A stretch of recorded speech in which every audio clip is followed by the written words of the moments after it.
History Spotlight, brought to you by HEC Media and the Missouri Historical Society. Hello, I'm Dr. Jody Sowell, president of the Missouri Historical Society in St. Louis, and this is History Spotlight.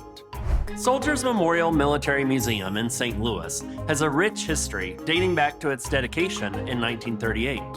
Originally built to honor St. Louisans who served in World War I, the memorial has undergone significant renovation and expansion to commemorate the service of veterans from all wars.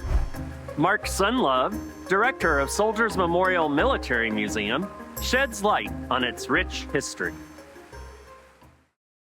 At the end of World War I, the city of St. Louis was looking for ways to memorialize those who had lost in service during that war. One of the fundamental features that they wanted was a memorial building. In 1923, the city and the people passed an $87 million bond issue.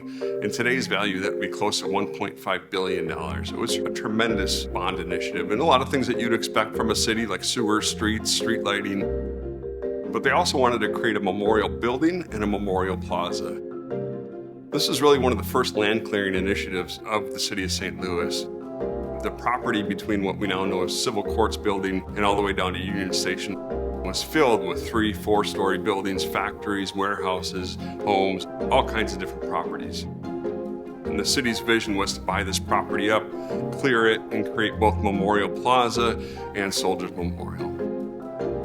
And it started that work in 1923, and as things dragged on, we were soon into the Great Depression. Money got tight, construction became more difficult.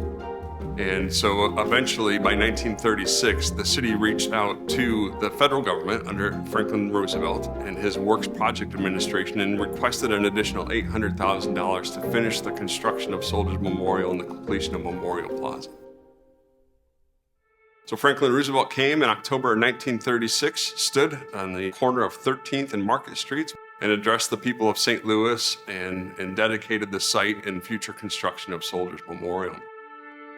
The visit and that photo are really astonishing. There's thousands and thousands of people leaning out of City Hall, out of the windows and standing on the ledges. You can see the city workers. You know, it's 1936 and you're not going to miss a chance to see the President of the United States who's come to your town.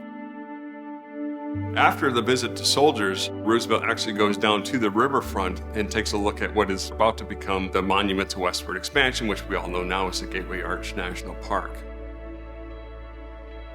Soldiers Memorial opened on Memorial Day 1938. There were 5,000 people in hand, and it was this tremendous monument to those we lost in World War I. Soon after that, we were into World War II, then the Korean War, and then the Vietnam War, and all those we've lost since the Vietnam War.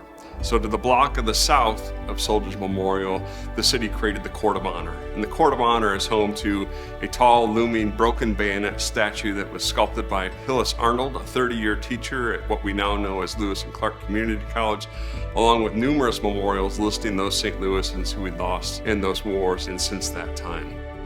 It's a place of remembrance.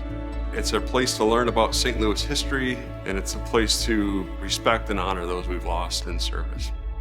To learn more about the Missouri Historical Society, visit mohistory.org.